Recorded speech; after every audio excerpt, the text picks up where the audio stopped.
ಬಿಸಿ ಬಿಸಿ ಕಜ್ಜಾಯ ರುಚಿ ರುಚಿ ಕಜ್ಜಾಯ ಮಾಡಿ ಕೊಡಲೆ ನಾನು. ರಾಜ್ಕುಮಾರ್ ಸಾಂಗು ನೆನಪಾಗುತ್ತೆ. ರಾಜ್ಕುಮಾರ್ ಭಾಳ ನನ್ನ ಜೀವನದಲ್ಲಿ ಪ್ರಭಾವಿತ ಮಾಡಿದ್ದಾರೆ. ಇವಾಗ ಕಾಫಿ ಇಲ್ಲದಿದ್ದರೆ filter coffee especially south Karnataka ಅದಿಲ್ಲದಿದ್ದರೆ ಇಟ್ ವಿಲ್ ಬಿ ಇನ್ಕಂಪ್ಲೀಟ್. ನೋಡಿ, ಇದು ಬೆಸ್ಟ್ ಕಾಫಿ ಅಂದರೆ ಇದು. ಮೇಲ್ಗಡೆ ನೋಡಿ ನೊರೆ ಇದೆ. ಆ ನೊರೆ ಏನಿದೆ, ಕೆಲವ್ರು ಏನು ಮಾಡ್ತಾರೆ, ಬಿಳಿ ನೊರೆ ಹಾಕ್ತಾರೆ. ಬಿಳಿ ನೊರೆ ಹಾಕಿದವಾಗ ಏನಾಗುತ್ತೆ, ನೀವು ಹಿಂಗೆ ಕುಡಿಯೋಕ್ಕೆ ಹೋದರೆ ಹಾಲ್ ಸ್ಮೆಲ್ ಬರುತ್ತೆ. Whereas this is brown in nature. That is the beating has taken place properly. ಅಂದರೆ ಕರೆಕ್ಟಾಗಿ ಹಿಂಗೆ ಎತ್ತು ಹೊಡೆದಿದ್ದಾನೆ ಆ ಕಾಫಿ ಮಾಸ್ಟ್ರು.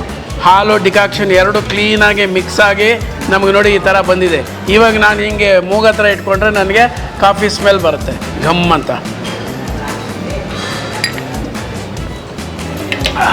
ಚೆನ್ನಾಗಿದೆ.